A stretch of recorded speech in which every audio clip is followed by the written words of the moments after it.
ẹ má kà mí máwọn gómìnà tó ń jówó ìjọba ìbílẹ̀ wọn kó o. Akeredolu ló sọ bẹ́ẹ̀.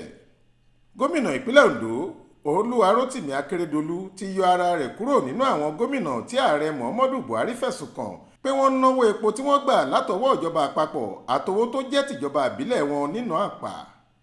Àkẹ́tì gẹ́gẹ́ báwọn olólùfẹ́ rẹ̀ ṣe máa ń pè é sọ̀rọ̀ yìí nínú àtẹ̀jáde kan tó fi síta nípasẹ̀ akọ̀wé ìròyìn rẹ̀ Richard Ọlátúndé lọ́jọ́ àbámẹ́ta sátidé ọjọ́ 3 oṣù kejìlá yìí. Bó tilẹ̀ jẹ́ pé àgbà agbẹjọ́rò náà kò sọ ní pàtó iye owó tó rí gbà nínú àtẹ̀jáde ọ̀hún, ṣùgbọ́n ó fìdí rẹ̀ múlẹ̀ pé lóòótọ́ níjọba ọ̀hún tẹ́wọ́ gba ìdá 13 owó èlé orí epo àti ìrànwọ́ ṣọ́ọ̀pì láti inú àsùnwọ̀n ìjọba àpapọ̀ láàrin ọdún 2021 sí 2022.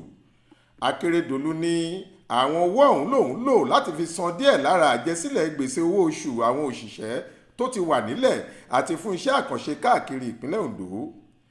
Àkẹ́tì lòun lè fọwọ́ rẹ̀ sọ̀yà pé òun ná gbogbo owó tóun rí gbà lọ́wọ́ ìjọba àpapọ̀ bó ṣe yẹ ni, bẹ́ẹ̀ lòun ò fẹ́ kí wọ́n máa ka orúkọ òun máwọn gómìnà tó ń jí owó tó jẹ́ tìjọba ìbílẹ̀ wọn kó sápò.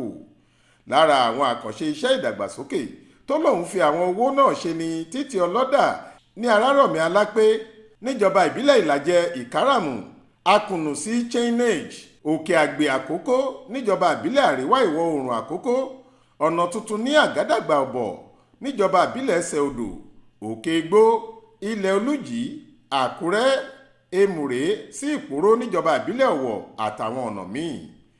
Àkẹ́tì ní ohun tí ètò ìjọba tòun dúró lé lórí ní ṣíṣe iṣẹ́ ìlú pẹ̀lú òótọ́ ọnú, bẹ́ẹ̀ lòun ò sì ṣetán láti yẹsẹ̀ rárá lórí ìlànà náà.